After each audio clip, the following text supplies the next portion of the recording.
My name is Rebecca Thompson, 32 years old, and 6 months ago, my husband Marcus threw me out of our mansion. Thanks for the $5 million inheritance, darling, he laughed, champagne glass in hand. I needed it to build my startup. Now get out, my new girlfriend needs space. His words cut through me like ice. I smiled and left quietly, wheeling my hastily packed suitcases down our marble driveway. What Marcus didn't know was that before he emptied my accounts, I had already taken precautions he couldn't imagine. Before I share what happened next, where are you watching from? Hit subscribe and like this video to find out how I turned this betrayal into my greatest triumph. Before the nightmare began, I was living what I thought was the American dream. After graduating from Columbia Law School, I'd worked my way up to become a senior corporate attorney at Harrington and Blake, one of Manhattan's most prestigious law firms. My specialty was contract law, and I had a reputation for attention to detail that made me valuable to both the firm and our clients. My career was demanding but fulfilling. I was making partner track and had built a life I was proud of. I met Marcus Reynolds at a charity gala for children's education. My firm had purchased a table, and I was representing our partners that evening. Marcus was seated at the adjacent table, and from the moment he introduced himself, I was captivated. Tall with piercing blue eyes and an infectious smile, he carried himself with the confidence of someone destined for greatness. Technology is going to reshape security as we know it, he told me over dessert, after smoothly finding a way to switch seats with another guest. My company is developing encryption software that will revolutionize how businesses protect their data. What struck me most wasn't just his intelligence or vision, it was how he listened. In a room full of people trying to impress each other, Marcus asked thoughtful questions about my work and ambitions. By the end of the evening, he had my number and a promise for dinner that weekend. Our courtship was a whirlwind of thoughtful gestures and deep conversations. Marcus would send flowers to my office with notes quoting obscure legal precedents he'd researched just to make me smile. He took me to hidden gem restaurants where chefs knew him by name. On weekends, we'd hike upstate and talk for hours about everything from childhood memories to our hopes for the future. I've never connected with anyone the way I connect with you, Rebecca, he told me 3 months in, as we watched the sunset from his modest, but tastefully furnished Brooklyn apartment. You challenge me intellectually and support me emotionally. I think I'm falling in love with you. Marcus was transparent about his business challenges. His startup, Secure Frame Technologies, had developed promising security software, but struggled with funding. Angel investors had provided initial capital, but the next phase of development required more substantial investment. The problem is timing, he explained. We're 18 months away from a product that will dominate the market, but venture capitalists want faster returns. I won't compromise on quality or security features to rush something inferior to market. I admired his integrity and vision. In a world where so many startups focused on quick exits, Marcus seemed genuinely passionate about creating something lasting and valuable. My family background was comfortable, though I never flaunted it. My father had built a successful construction company in Connecticut, and my mother managed their considerable real estate investments. They had raised me to value hard work and independence, which is why I had insisted on making my own way through law school and my career. The trajectory of our relationship changed dramatically when my parents died in a private plane crash returning from their anniversary trip to Martha's Vineyard. The loss was devastating and sudden. One moment I had loving parents planning their retirement. The next I was an only child facing unimaginable grief. Marcus was my rock during that dark period. He accompanied me to the funeral arrangements, held my hand through the services, and spent nights just sitting with me when sleep wouldn't come. He took time away from his company to help me sort through the initial estate issues and never once complained about the toll it was taking on his business. Your parents raised an incredible daughter, he said one evening as we sorted through family photographs. I wish I could have known them longer, but I promise you, Rebecca, I'll spend my life trying to be worthy of their daughter. 8 months after we met, Marcus proposed on the rooftop garden he had helped me plant at my apartment. It wasn't extravagant, just the two of us, string lights, and a vintage sapphire ring he said reminded him of my eyes. Life is unpredictable and precious, he said, kneeling before me. Losing your parents showed us that. I don't want to waste another day not being your husband. Our wedding was intimate but beautiful, held at my family's lake house in the Berkshires. Looking back, I should have noticed how Marcus subtly inquired about the progress of my parents' estate settlement during our honeymoon in Greece, or how his eyes lingered on the papers when my family's attorney updated me on the trust distribution timeline. But love blinded me to these warning signs. When Marcus commented that my family had really done well for themselves after seeing my childhood home, I took it as admiration rather than calculation. When he asked detailed questions about my inheritance expectations, I believed it was just part of merging our lives and planning our future together. I was so wrong. 13 months after my parents' death, the estate was finally settled. The construction company had been sold to my father's longtime partner. The real estate holdings were liquidated. And after taxes, I inherited just over $5 million. While the money could never replace my parents, I felt grateful for their provision and determined to honor their legacy by using it wisely. Marcus's reaction to the inheritance was subtle but telling. The night I received the final distribution, he brought home champagne and takeout from my favorite restaurant. To your parents, he toasted, and to new beginnings. Later that evening, as we sat on our terrace overlooking Central Park, we had upgraded to a larger apartment after our wedding. Marcus casually mentioned his company's funding situation. The Series A round is stalling, he sighed, swirling his champagne. Investors are hesitant about committing during this economic downturn. We might have to lay off the development team next month if something doesn't change. I felt the weight of his worry. For weeks, he'd been coming home later, stress etched across his face. SecureFrame was his dream, and the thought of it failing clearly devastated him. What would it take to keep things going? I asked. Marcus looked surprised by my question, as if he hadn't considered I might help. Honestly, about $3 million would fund us through product completion and initial market entry. But Rebecca, that's not your responsibility. We'll figure something out. His reluctance only made me more determined to support him. After all, isn't that what marriage was about? Supporting each other's dreams? What if I invested in SecureFrame? I suggested. Not as your wife, but as a legitimate investor. $3 million from my inheritance in exchange for equity and a position on the board. Marcus's expression shifted from surprise to cautious hope. You'd do that? But it's your inheritance.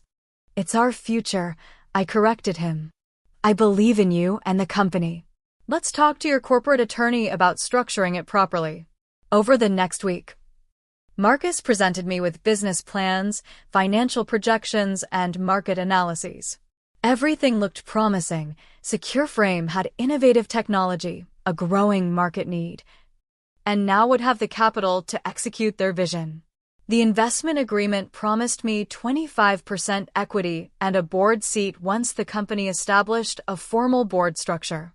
I transferred $3 million to the company account, feeling both nervous and excited. That night, Marcus surprised me with a platinum bracelet. The first of many successes we'll celebrate together, he promised, fastening it around my wrist. Within weeks, I noticed subtle changes in our relationship. Marcus was suddenly working longer hours, often not returning until after midnight. Our weekend hikes became rarer, replaced by his networking events and development sessions. When we did spend time together, he was distracted, constantly checking his phone. The investment is accelerating everything, he explained when I expressed concern. We've hired 3 more developers and found a larger office space. This is the critical growth phase. It requires all hands on deck. I tried to be understanding. After all, I worked long hours myself during major cases. But as weeks turned into months, the distance between us grew. When I asked about my board position, Marcus assured me they weren't ready to formalize the board yet. "We're focusing on development first," he explained. "Board meetings would just slow us down right now.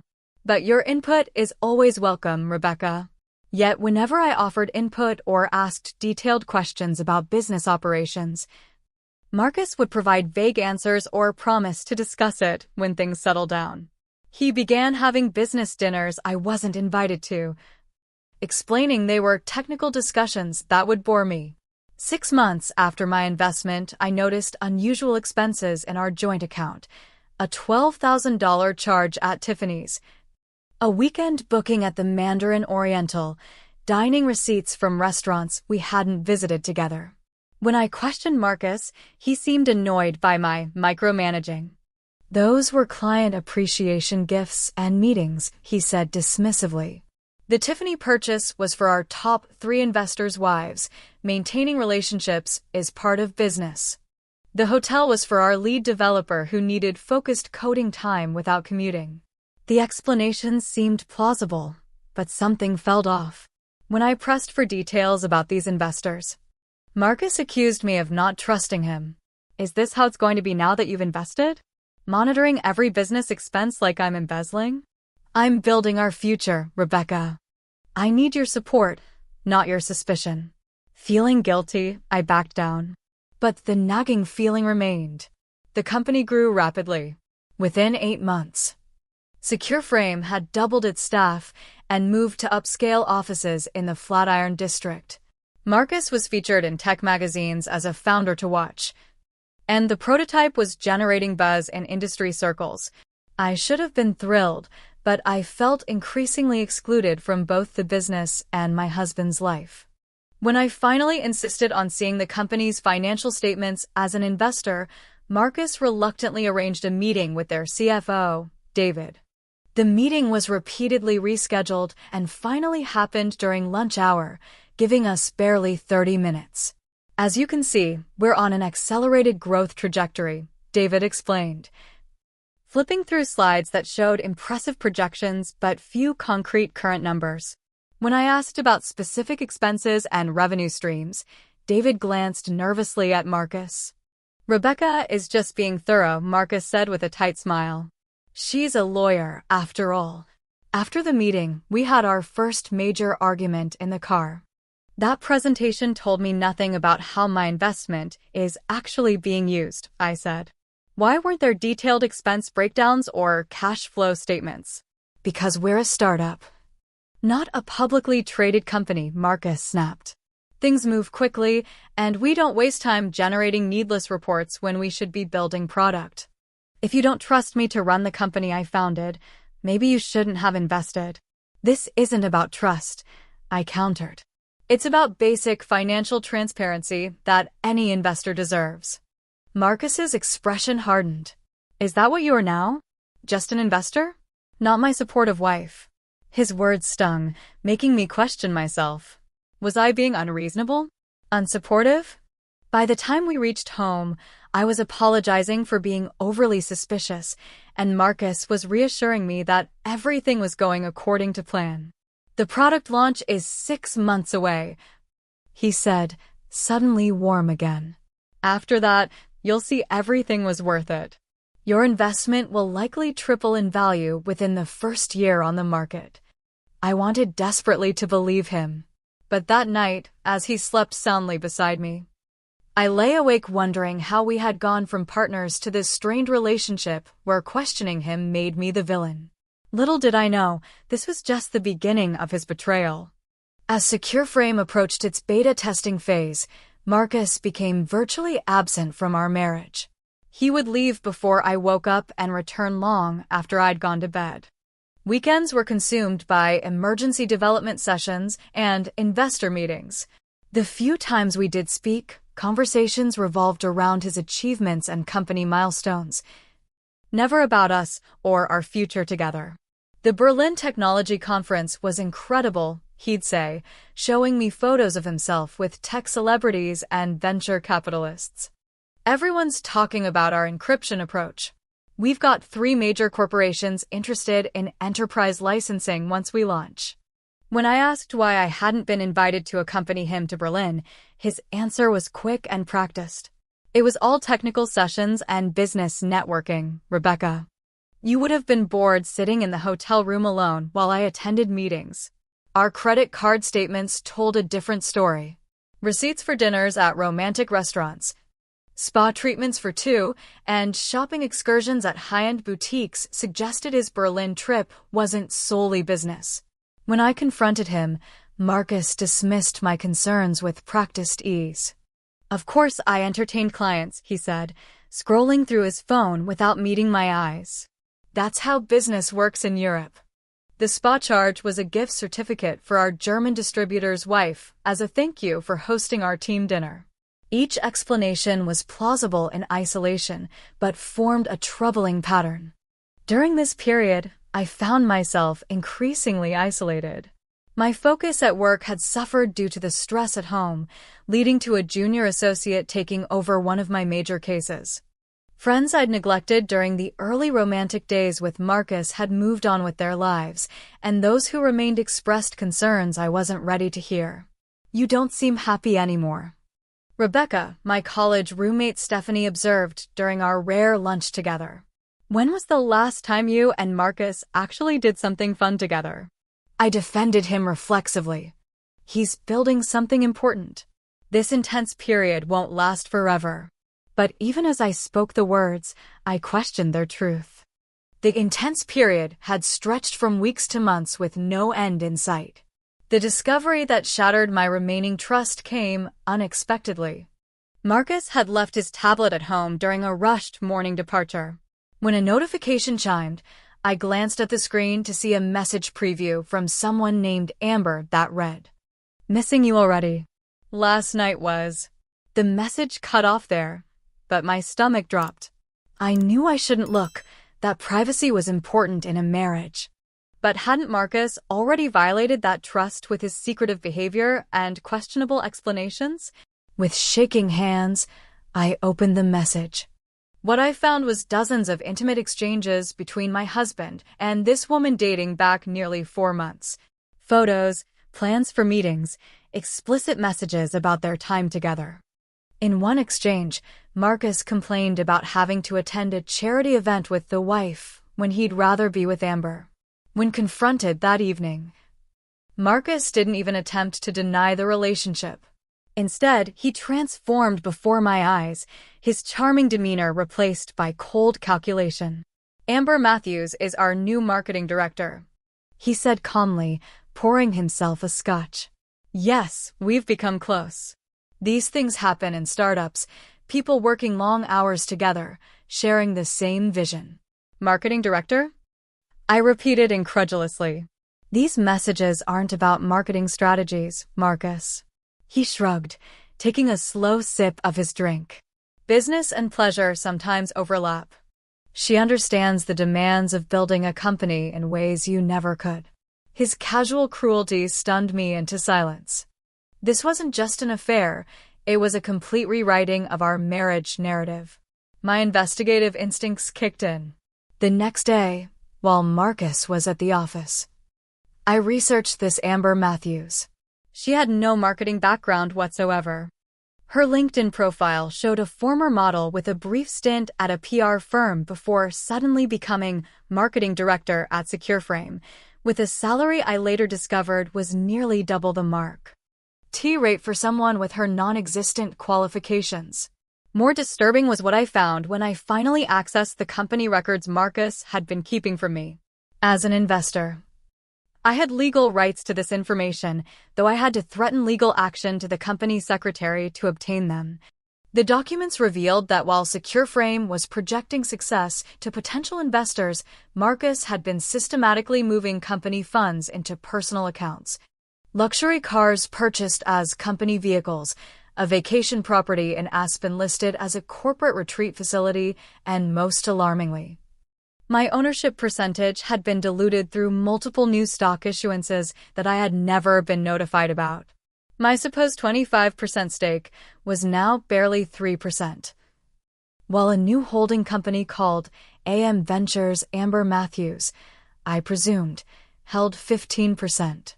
Armed with this information, I confronted Marcus that evening in his home office. For once, I caught him unprepared. "You've been embezzling from the company," I stated flatly, placing the documents on his desk. "And you've diluted my shares without proper notification, which violates securities regulations." Marcus's expression flickered between surprise and anger before settling into something colder. "I founded this company," he said, his voice dangerously quiet. "Every decision I've made has been to ensure its success. Your investment was appreciated, but ultimately, it's my vision that's building SecureFrame into something valuable. That doesn't give you the right to steal or violate securities laws," I countered. "Or to betray our marriage." Marcus laughed, the sound devoid of humor. "Our marriage? Let's be honest, Rebecca. I married you knowing your parents were wealthy. When they died sooner than expected, it accelerated my timeline. You were useful for your inheritance and your legal knowledge. But Amber shares my ambitions in ways you never could." His confession, delivered so callously, knocked the air from my lungs. 3 years of marriage reduced to a financial transaction. "You never loved me," I whispered, the truth finally clear. "I appreciated you," he corrected, as if that distinction mattered. "And you benefited too, access to tech circles you'd never have entered otherwise. A lifestyle beyond what your lawyer's salary provides. I want my investment back," I demanded, fighting to keep my voice steady. "All of it." Marcus's smile was predatory. "Unfortunately, that money has been fully deployed in company operations. As for your shares, they're worth whatever the market says they're worth. Feel free to consult your lawyer colleagues, but you'll find I've insulated myself quite thoroughly." With those words, my husband became my adversary. As I left his office that night, I knew our marriage was over. What I didn't know yet was how thoroughly he planned to destroy me before I could expose what he'd done. The day after my confrontation with Marcus, I called Jessica Harper, my law school roommate who now specialized in financial crimes at the Manhattan District Attorney's Office. We met at a small coffee shop far from my usual haunts, where I laid out everything I had discovered. Jessica listened intently, occasionally jotting notes, her expression growing more troubled with each revelation. "Rebecca, this isn't just a bad marriage," she said finally. "What you're describing is securities fraud, wire fraud, and potentially money laundering. Marcus has been using the company as his personal piggy bank while soliciting investments under false pretenses. Can I get my money back?" I asked, focusing on the most immediate concern.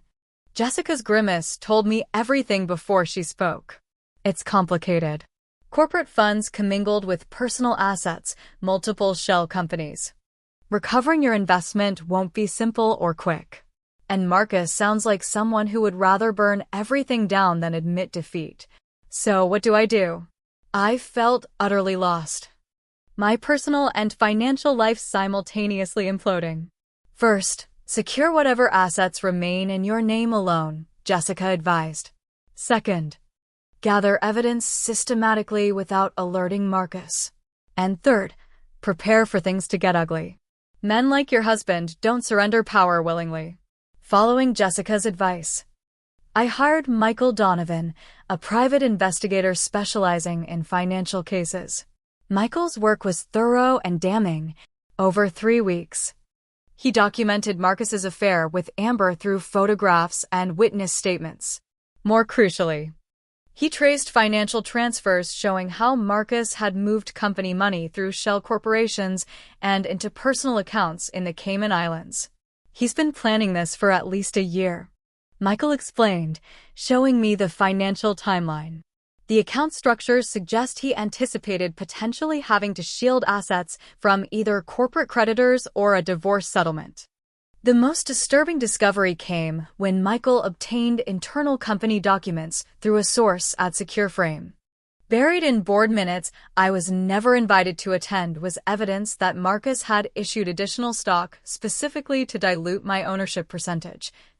while simultaneously representing to new investors that the company's valuation had increased fivefold. He's selling the same pie twice, Michael explained. Telling investors the company is worth $50 million to extract high-priced investments, while telling you the company can't distribute any returns because they're reinvesting in growth. Classic fraud scheme. Armed with this evidence, I scheduled a consultation with Eleanor Walsh, a prominent attorney known for handling complex business divorces. Her office in a sleek downtown skyscraper projected exactly the power I needed on my side. "You have options," Eleanor said after reviewing my documents, "but we need to move quickly." Marcus has been systematically positioning himself to claim the company's success is unrelated to your investment. Under Eleanor's guidance, I began preparing for legal warfare. We documented every asset, every conversation, every suspicious transaction.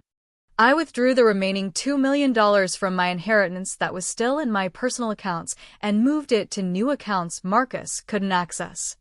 This wasn't just about money anymore. It was about justice and refusing to be another victim of his manipulation. I maintained a facade of normalcy at home, pretending I was processing our marital issues while secretly preparing my counterattack. Marcus, believing he had broken my spirit, became careless. He left documents in his home office that further incriminated him.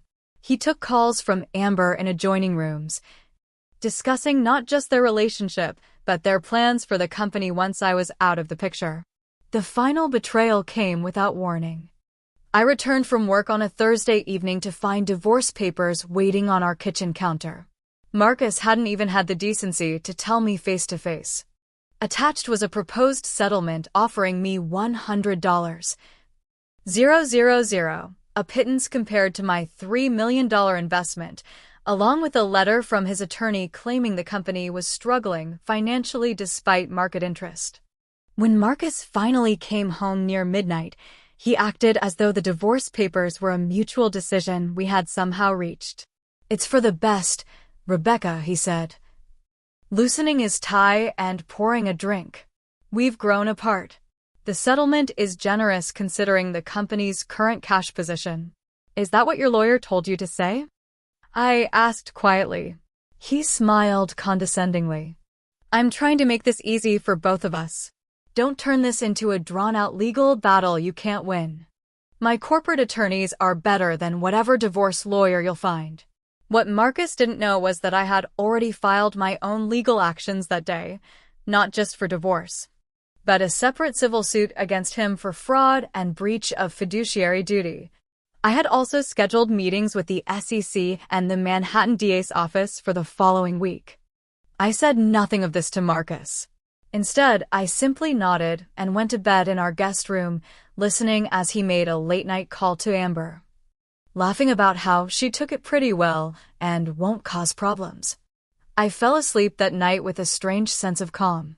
The man I had loved was gone, perhaps had never existed.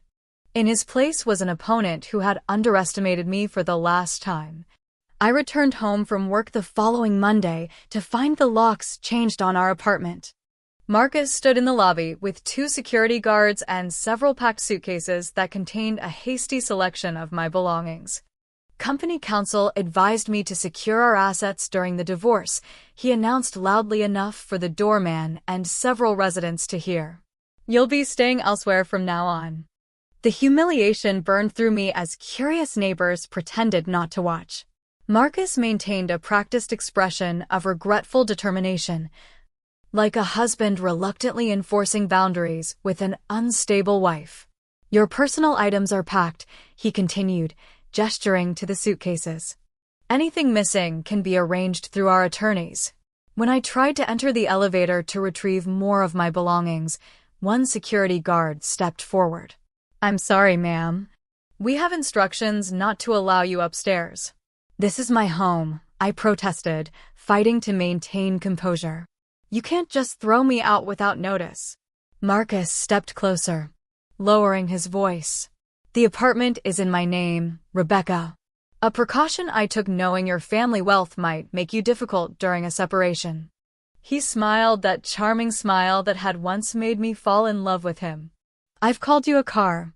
Don't make this harder than it needs to be." As if on cue. The front doors opened and a woman with a model's figure and calculated casual elegance entered. Amber Matthews was even more beautiful in person than in her photos. Tall, blonde, and at least 10 years younger than me. She stopped short upon seeing the scene, feigning surprise that fooled no one. "Oh, I didn't realize you'd still be." "I can come back," she offered Marcus, playing her role perfectly. "No need," Marcus replied, eyes locked on me. Rebecca was just leaving. That's when he delivered the final blow, in a voice just loud enough for the gathered spectators to hear. "Thanks for the $5 million inheritance, darling. I needed it to build my startup. Now get out, my new girlfriend needs space." Amber had the decency to look embarrassed, but made no move to leave. Marcus laughed softly, champagne glass in hand from whatever celebration they had planned, watching for my reaction. In that moment, I had a choice: create a scene that would only reinforce whatever narrative Marcus had already established with our social circle, or leave with dignity and bide my time. I chose the latter. I smiled, took my suitcases, and walked out without another word. The car Marcus had called took me to a mid-range hotel downtown. Sitting alone in that impersonal room, surrounded by hastily packed belongings, the full weight of the past 3 years crashed down on me. I had lost my parents, my husband, my home, and a significant portion of my inheritance, all within 36 months. I spent that night cycling through grief, rage, and self-recrimination. How had I not seen Marcus's true nature earlier? How many red flags had I ignored? Was I so desperate for connection after losing my parents that I had willfully blinded myself to his manipulation? The next morning, I rented a small, furnished apartment in a neighborhood far less prestigious than our Central Park view. The contrast was stark, from 3,000 square feet of luxury to a one-bedroom walk-up with unreliable heat. I took a week off work, claiming a family emergency, and barely left the apartment. My darkest moment came when I saw the announcement in TechCrunch: SecureFrame secures $30 million Series B round. Valuation tops $120 million. The accompanying photo showed Marcus and Amber at what appeared to be a celebration party, champagne glasses raised. The article praised Marcus's innovative leadership and quoted investors excited about the company's upcoming public launch. There was no mention of my investment that had saved the company when it was weeks from bankruptcy. No acknowledgement of the legal expertise I had contributed in the early days, reviewing contracts and partnerships. I had been completely erased from the company's story. That night, I sat on my rental apartment floor surrounded by takeout containers and legal documents, questioning everything. Maybe Marcus was right. Maybe I should take the insulting settlement and try to rebuild my life. Fighting him would be expensive, exhausting, and success was far from guaranteed. He had resources, connections, and apparently no ethical boundaries. My phone buzzed with a text from an unknown number. It was a photo of Marcus and Amber dining at our favorite restaurant, followed by, "He's upgraded. Accept it and move on." The cruelty of the anonymous message, sent either by Amber or one of her friends, should have pushed me deeper into despair. Instead, something hardened inside me. This wasn't just about money anymore. This was about justice, about refusing to let someone profit from such calculated exploitation. I texted Jessica, "I'm ready to fight back. All the way." Her response came immediately. "Finally. Meeting tomorrow, 8 a.m., my office. Bring everything." The next morning, I showered, dressed in my best suit, and walked into Jessica's office with a clear head and cold determination. No more tears, no more self-pity. Marcus had declared war, but he had no idea who he was fighting. "Before we start," I told Jessica and Eleanor as we sat down, "I want to be clear about my objectives. I don't just want my money back. I want the truth about SecureFrame and Marcus Reynolds exposed. I want justice. Eleanor smiled for the first time since I'd met her. Now that's a client I can work with. Over the next 12 hours, we built the strategy that would become Marcus's downfall. What he had failed to understand about me, what perhaps no one fully appreciated, was that beneath my compassionate exterior was a woman trained to notice details, analyze weaknesses, and construct airtight arguments. He had taught me about betrayal. Now I would teach him about consequences. The counterattack began quietly. No dramatic confrontations or public accusations, just methodical, strategic moves that Marcus wouldn't see coming until it was too late. My first meeting was with senior investigator Robert Callahan at the Securities and Exchange Commission. Eleanor had connections from her previous work as an SEC attorney, allowing us to bypass preliminary channels. These documents suggest a pattern of securities violations, Callahan noted, reviewing our evidence.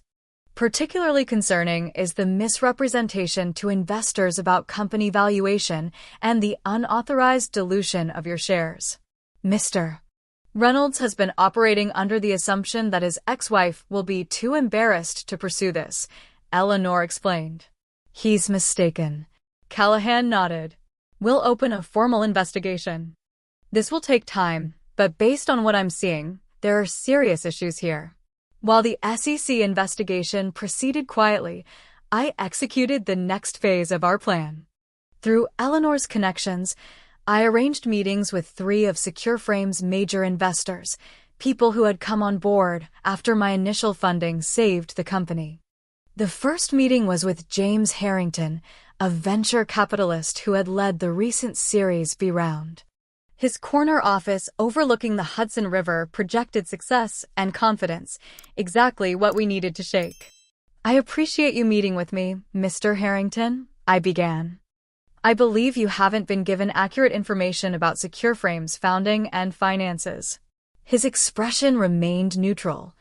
I've done extensive due diligence, Ms. Thompson. Did that due diligence include knowledge that the company was within weeks of bankruptcy before my $3 million investment?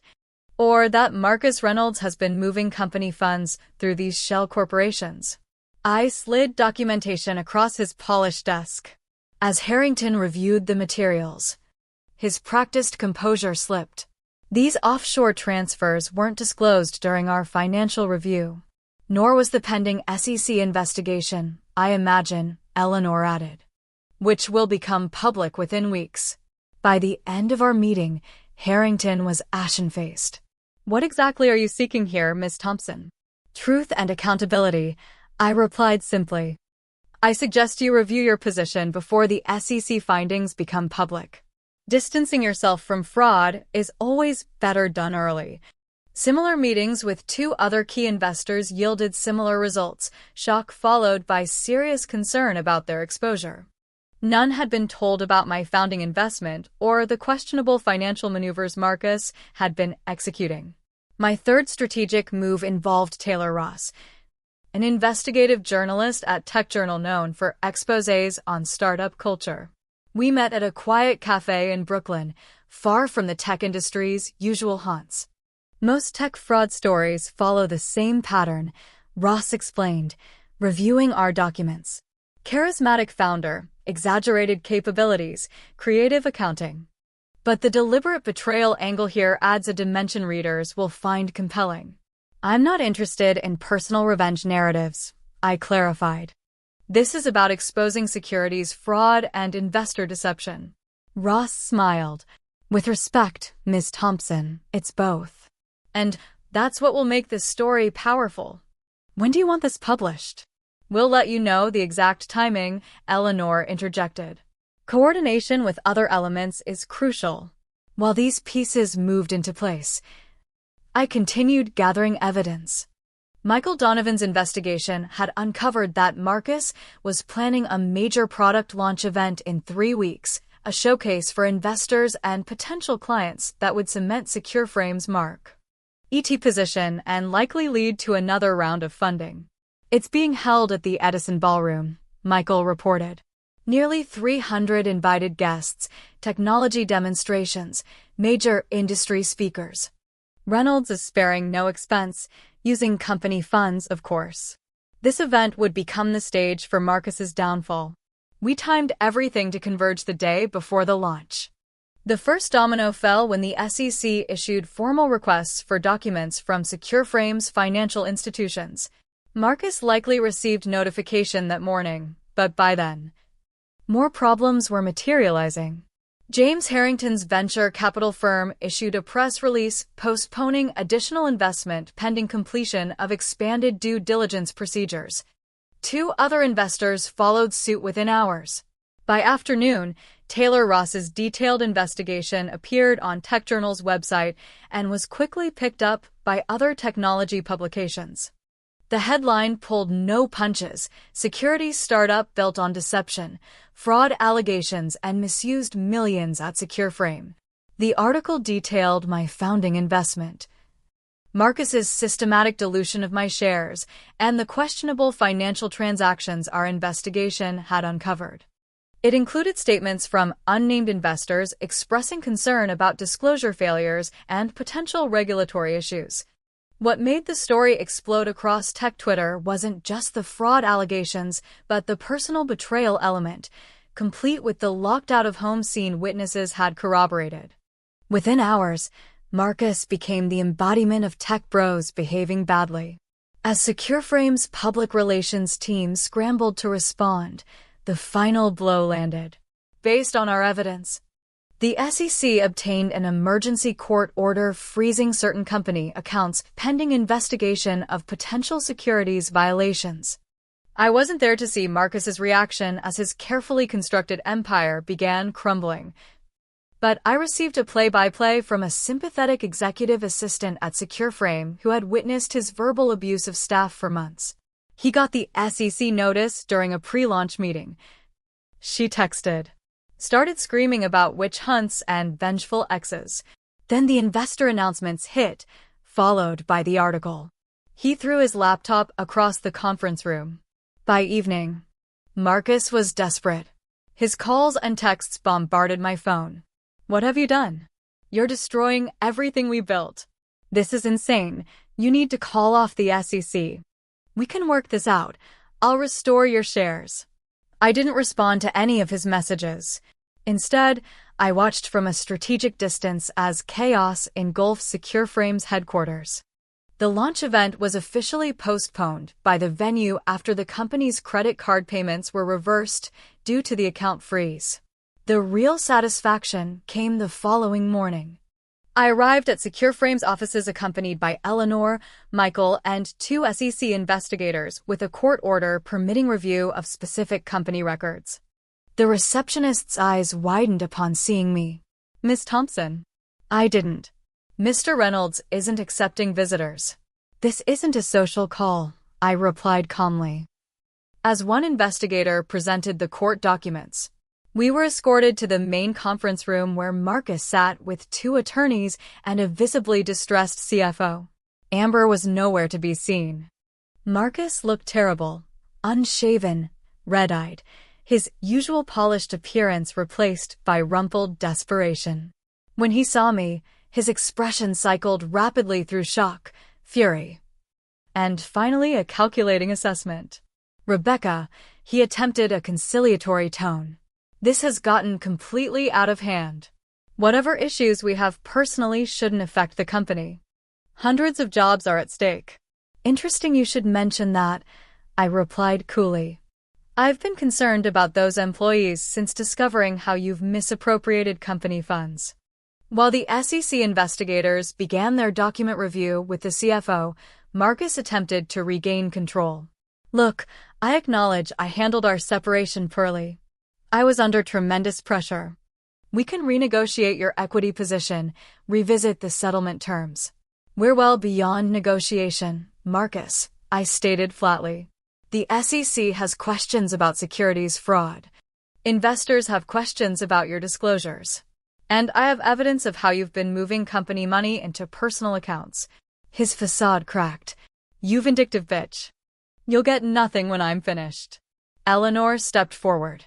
Mr. Reynolds, I suggest you watch your language and consult with your attorneys before making further statements. MS. Thompson has documentation of every fraudulent transaction and misrepresentation. Your professional future is hanging by a very thin thread. Over the next several days, Secure Frame imploded spectacularly. The SEC investigation expanded. Investors initiated their own forensic accounting reviews, and key employees began departing. Amber disappeared from both the company and Marcus's life when the company credit cards she'd been using were deactivated. Marcus made one final desperate attempt at salvaging his position, calling an emergency board meeting to which I was deliberately not invited despite my shareholder status. Unfortunately for him, 2 board members had already begun cooperating with investigators to protect themselves from liability. I received a call from James Harrington the evening after that meeting. "We've removed Reynolds as CEO," he informed me. "The board has approved a comprehensive audit and cooperation with all regulatory investigations." "And my equity position?" I asked. "Your original 25% ownership has been formally acknowledged and will be restored in the company records," he confirmed. Additionally, given your background and intimate knowledge of the company's history, the board would like to discuss a leadership role during this transition period. 1 week after being humiliatingly thrown out of my home, I walked into Secure Frame's offices as acting chief executive officer. The employees who gathered in the main conference room looked shell-shocked by the rapid turn of events. "Many of you don't know me," I began. "I'm Rebecca Thompson. My investment helped launch this company when it was struggling for survival. Recent events have obviously created uncertainty, but I want to assure you that the technology and vision of Secure Frame remain valuable and worth protecting." I outlined my immediate priorities: cooperating fully with investigators, implementing proper financial controls, and focusing on completing the product that was genuinely innovative. The relief in the room was palpable. Many had feared losing their jobs amid the chaos. As for Marcus, his fall was swift and complete. The SEC investigation led to civil charges for securities violations. The Manhattan DA's office initiated a separate investigation into potential wire fraud based on evidence we provided. His assets were frozen, reputation destroyed, and professional future erased. The final piece of my revenge came when I received a text from an unknown number. I should have picked a smarter man to hitch my wagon to. "Sorry about the restaurant photo. No hard feelings?" It was Amber, of course. I didn't bother responding. Some people never learn, and some lessons shouldn't need teaching in the first place. 6 months after being thrown out of my home with nothing but hastily packed suitcases, I sat in the CEO's office at Secure Frame, reviewing quarterly projections that showed the company recovering from the crisis. The product Marcus had envisioned was indeed innovative and valuable, perhaps his only genuine contribution. I had no interest in permanent leadership, but I was determined to stabilize the company, protect the jobs of innocent employees, and recover my investment before moving on to whatever came next in my life. That afternoon, I received an envelope containing Marcus's final divorce settlement agreement. His arrogance had dissolved into desperation, and he agreed to all my terms without contest. The man who had hoped to walk away with millions had lost everything: his company, his reputation, his freedom. He was facing criminal charges and any financial gain from his elaborate fraud. I signed the papers without emotion. This chapter of my life was ending, but the lessons would remain. I had learned the hard way about trust, vigilance, and the importance of believing what people show you about themselves. Most importantly, I had discovered a strength within myself that no betrayal could diminish. Marcus had underestimated me. He had expected his betrayed wife to crumble, to accept humiliation and injustice rather than fight. He had believed his charm and connections would shield him from consequences. He had been wrong on every count. The company security badge on my desk caught the afternoon sunlight, the Secure Frame logo gleaming. How ironically appropriate that a company built to protect others from threats had failed to recognize the greatest threat was its founder's own hubris, and that the woman he dismissed would ultimately be its salvation. 1 year after the implosion of Marcus's schemes, Secure Frame had transformed from a scandal-plagued startup to an industry success story. Under my interim leadership, we had weathered the SEC investigation, implemented proper financial controls, and finally brought our innovative security software to market. The product itself was genuinely revolutionary, earning industry accolades and quickly establishing a solid customer base. The tragedy was that Marcus's actual vision had merit had he built the company honestly. He might have achieved legitimate success rather than fraudulent gain. My first priority had been stabilizing the company for the dedicated employees who had been innocent victims of Marcus's deceptions. I restructured the executive team, bringing in ethical leaders and promoting talented staff who had previously been overlooked, particularly women engineers who had been marginalized under Marcus's leadership. "Your 6-month contract as interim CEO has ended," James Harrington noted during our board meeting. "The board unanimously hopes you'll consider a permanent position." I appreciated the vote of confidence but knew my path lay elsewhere. "I've accomplished what I came to do," I replied. "The company is stable, profitable, and has the right leadership team in place. It's time for me to move on." With the board's blessing, I transitioned leadership to our CTO, Angela Rivera, a brilliant security engineer who had developed much of the core technology. Angela had the technical expertise and ethical foundation to lead Secure Frame into its next chapter. Under her leadership, the company would expand internationally and eventually complete a successful IPO, turning my restored 25% equity stake into a substantial fortune. Marcus's legal consequences provided no satisfaction, only a sense that justice had prevailed. He ultimately accepted a plea deal on securities fraud charges, 3 years in a minimum security prison plus restitution. The man who had orchestrated such elaborate betrayal couldn't even face a trial, turning instead to negotiation when confronted with overwhelming evidence. I never spoke to him again after that day in the Secure Frame conference room. There were no dramatic courtroom confrontations or emotional closure conversations. Our communication occurred entirely through attorneys, and I preferred it that way. Marcus had already taken enough of my energy; he wouldn't get a minute more. Amber's fate was less severe but perhaps more fitting. After abandoning Marcus when his assets were frozen, she attempted to rebuild her influencer brand, only to become a cautionary tale in tech circles.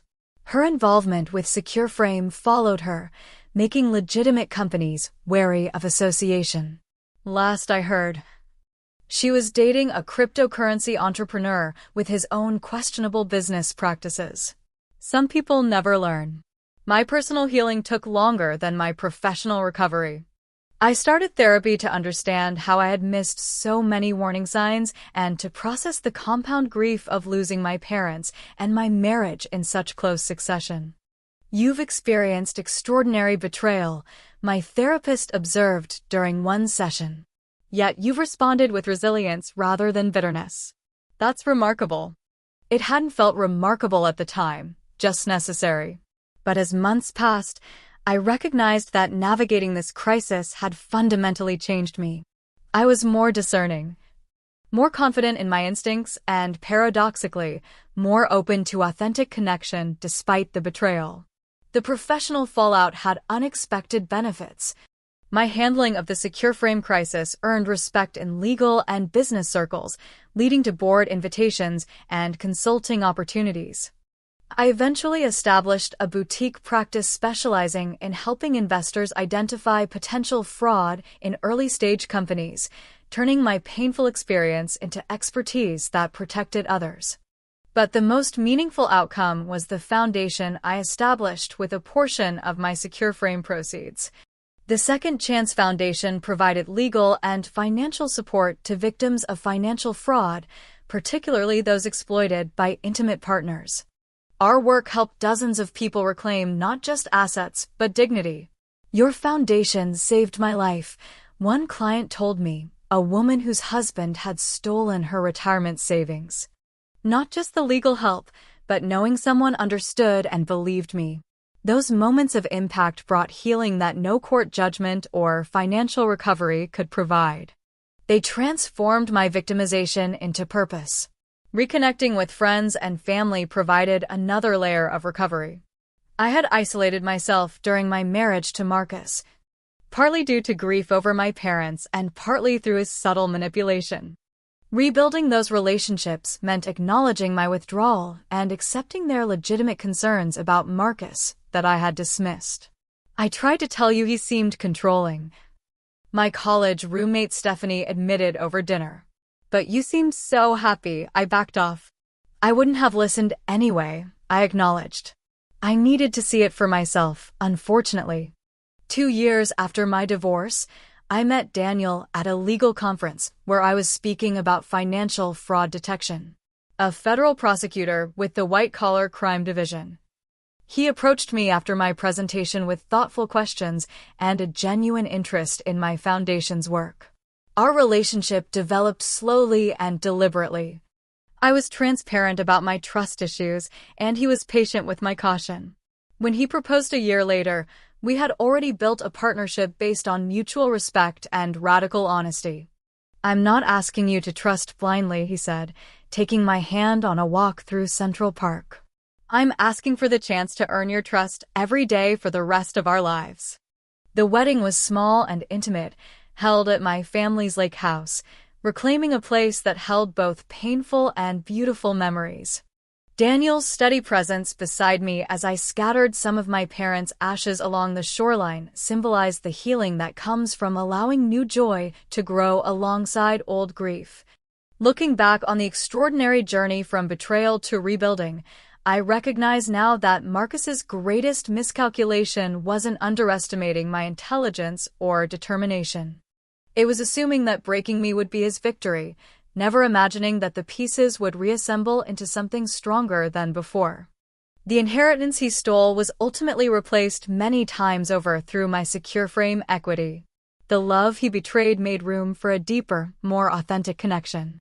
The professional setback he orchestrated led to a more meaningful career path. In his attempt to destroy me, he inadvertently cleared the path to a more purposeful life.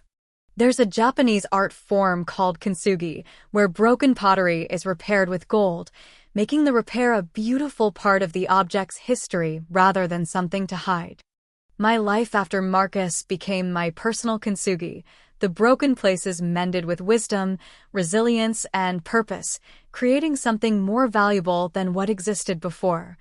If you're watching this and facing your own betrayal, whether financial, emotional, or both, please know that the initial devastation doesn't determine your story's ending. Trust your instincts. Document everything, seek competent help, and remember that rebuilding takes time but creates a foundation stronger than before. The greatest revenge isn't destruction, but creation. Building a life so full and purposeful that the betrayal becomes merely a chapter rather than the whole story. My name is Rebecca Thompson. And that's how I transformed the worst betrayal of my life into my greatest triumph. Have you ever had to rebuild after betrayal or loss? What helped you move forward? Share your story in the comments below, and if this resonated with you, please like, subscribe, and share with someone who might need to hear that healing is possible. Thank you for listening. And remember, sometimes our greatest strength emerges from our most